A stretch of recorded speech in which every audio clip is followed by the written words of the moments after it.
What's up, YouTube? Welcome back to my channel. This is my second video. Hello, how's it going? My name is Chelsea and I am your friendly neighborhood CMPC. I have my master's degree in sports psychology, my bachelor's in kinesiology, and I've been in the military as a medic for about 13 years or just under 13 years now. Happy New Year. Happy to be here with you. Before we get started, I want to show you all my shirt. This is like Pluto, never forget. I get so many compliments on this shirt, so I thought I would wear it today. In today's video, we're going to be talking about the top 50 things that I think everyone needs to know about sports psychology. Now, these are my opinion. I will have some resources and whatnot linked below, but if you work in the field of sports psychology or you're interested in sports psychology or CMPC, put it in the comments below if you want to add facts, what you like, what your favorite takeaways are, all that good stuff. So let's get going. Hi everyone, this is Editing Chelsea from the future. This is going to be a two-part video because 50 is a lot, turns out, and I got to like the first 25 and I was like 12 minutes in. So we're going to split it in half, part 1 and part 2. So stick around for the first 25 and the second part will be the second 25. Bye! Number 1. The field of sport and performance psychology focuses on identifying and applying psychological theories, ideas, and skills that facilitate peak performance. Wow, what a mouthful. So let's break that down just a little bit. So just like you go to a personal trainer to work on your fitness or a nutritionist to work on your diet, you would go to a CMPC, a sports psychologist, or a mental skills coach to work on the mental side of your performance. 2. Mental skills coaching is for anyone who has a performance they want to improve. From the basketball court, I played basketball growing up. Free throws were a big challenge for me. I was really good in practice and then I struggled during the games. So that's something that I could have used a CMPC for. To the dance studio, I'm thinking performing arts, to the boardroom, and the operating room. Number 3. To become a CMPC, one must obtain a master's degree in some sort of sports psychology program, complete 400 hours of mentored experience, 200 of which has to be direct client contact, and take a 115-question exam. I did my mentorship hours through my master's program, but some programs don't offer those hours, so maybe something that you have to do on your own time. Number 4. Many CMPCs do not keep a regular 9-to-5 job. Some do, but many times they're traveling with teams, they're going to practices and games or performances. Think about like if you played a sport growing up and all the coaches, they would sometimes have office hours, you do stuff individually with them, or you work in groups depending on what your sport was. All those same hours, very similar to what a CMPC does. Number 5. The field of sports psychology is pretty competitive. There's not a ton of programs out there right now. I do plan on getting my doctorate degree at some point, and it's a lot of research in finding good quality programs. So do your research if you're interested. Number 6, more and more athletic teams are hiring CMPCs to be on staff, both professional college and youth teams as well. Just to name a few: Seattle Mariners, Texas Rangers, Seattle Seahawks, and then 20 NCAA Division I colleges have CMPCs on staff and contractors as well. Number 7, if you've ever wanted to own your own business, CMPC is a great way to go. There's lots of opportunities for you to open your own practice with just a master's degree. That's what I have done, my business right here, Formidable Mindset Coaching and Consulting. So if you've ever wanted to be your own boss, there's that opportunity there. Number 8. You can work with any age group that appeals to you, from youth, we're talking like little kids, t-ball and all that, all the way up to professional athletes or senior. My personal preference is like college age and up. I'm good with high schoolers as well, but younger than that, it's a little harder for them to grasp the concepts if me as a professional doesn't really know how to explain it to them, which really that's just not my forte. So that's my personal preference. Number 9, as a CMPC, you can be a clinical psychologist with a specialty in sports psychology, or you don't have to be clinical at all. I don't have any clinical work behind me, and the main difference is those who work in the clinical side are focusing on not just performance-based stuff. It's mental health diagnoses and things along that line as well. So it's really just how far you want to go with your education and what does your interest look like. Number 10, sports psychology is a research-driven field, and this means that everything that we do is based on studies and data gathered by research and then put into practical application to see how they work with clients. There's been a huge influx of research over the past years.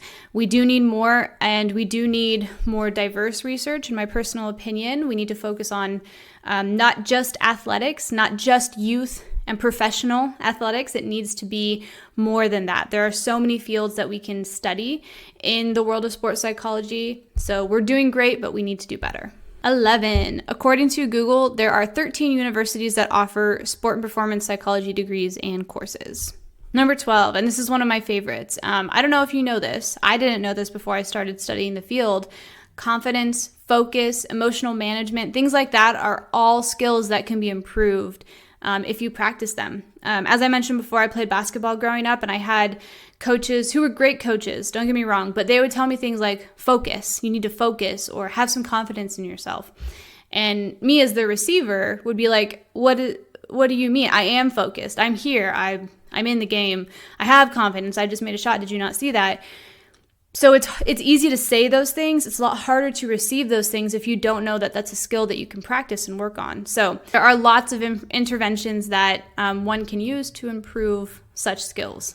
13. Coleman Griffith is credited as the founder of sports psychology, even though he wasn't the number one, very first guy. He was the one who's credited with putting it on the map. Shout out to Coleman Griffith. 14. A field that's starting to emerge when it comes to CMPCs and sports psychology is esports. So if there's any gamers out there, I'm talking to you. My husband's a gamer, and he tells me all the time how much the skills that I tell him about, that I talk to him about, that I research, how helpful they can be in the world of gaming. So if you're a gamer and you're interested, hit me up. Put it in the comments below. Send me an email, whatever. Another field that I have read about, researched a lot about, that can do a lot of good when it comes to sports psychology is the medical field, specifically surgeons, emergency medicine, physicians, those who perform in high stress, high performance roles. 16. Most CMPCs focus on holistic work, and this means that they don't just want to talk to you about what's going on in your performance. They want to talk to you about what's going on with you as a whole person. We want to know how you're feeling physically, mentally, emotionally, spiritually, because as we know, everything is connected. We don't live in a vacuum where I'm having problems focusing on my performance, so it must only be for my performance. Likely, there's a reason outside of your performance that is hindering your ability to focus in your performance. So everything is connected, and if something's off balance, it's likely that it's seeping into your performance. So we want to talk about that. Continuing on with the holistic knowledge here, holistic work is really best done when there are multiple professionals involved, such as primary care doctors, athletic trainers, parents, personal trainers, therapists, physical therapists, so on and so forth. Unfortunately, unless CMPCs are embedded in the clinic or the program with these other professionals, we are very often underutilized because they don't know that we're here, they don't know our skill set, and we're still trying to wiggle our way into the mainstream. Number 18. You can have a background in just about anything and become a sports psychologist. I was going to be a physician assistant. I wanted to work in either emergency medicine or sport medicine. That was the track I was on. It seemed like an easy transition from my medical background, my military background. But I took one undergrad class in sports psychology, and I kind of knew this is where I wanted to be. So you don't have to be on track to be a psychologist. To be a sports psychologist, you can make the transition whenever you want. So ethics is incredibly important in the world of sports psychology. Number 19, we are dealing with not just people's performances, but as I talked about earlier, their whole being, as well as that performance can be linked to income and health and all of that. So we as practitioners have to hold a very strong ethical standard when working with anyone. Diversity is key. Our field really prides itself on having a range of people from all walks of life, expanding its reach to as many different sports, performances, ages, genders, socioeconomic statuses, abilities, sexualities, so on and so forth. Just like I said before, you don't have to have wanted to be a sports psychologist for your whole life, if you used to work in a different industry and you're wanting to make the jump over, that's great. We want to know your experiences, because your experiences are likely going to touch somebody else and have an effect on somebody else who may have come from that same walk of life. 21.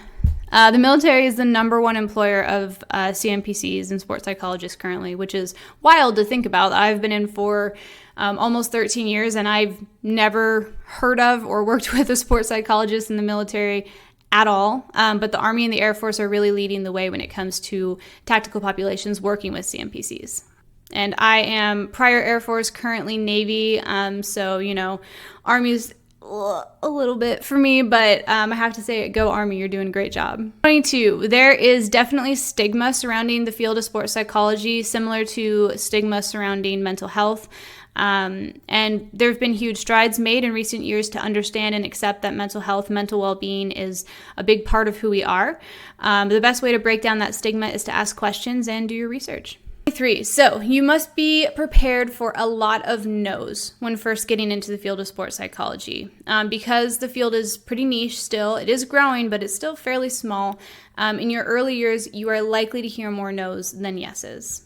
24. So a myth I hear a lot in the world of sports psychology from clients is that they're looking for a quick fix for their problem. For their problems or their challenges. I have a game later on today. I really need to be in the zone and focus. What can I do right now? Boy, I wish it were that easy. I wish I could say, oh, you just go meditate for 10 minutes and then, you know, do some imagery and you'll be good to go. It might work for someone, but likely for most people, just like any other skill, learning to play an instrument or something, you have to practice. You have to put in the time to see the progress come through. So there unfortunately are no quick fixes, but there is an immense amount of growth to be had if you're willing to put the work in. 25. There is a sports psychology conference held every year in different parts of the U.S., and I'm sure there are conferences outside of the U.S. as well. But the one that I've been to is the one in the U.S. Last year it was in Florida, and next year it is in Vegas. So there you have it, the first 25 things that everyone needs to know about sports psychology. Join me for part 2 of this video when you see the next 25. And then after that, we'll get into some fun reaction videos and whatnot. So thanks for sticking around, and I'll see you next time. See you later, YouTube.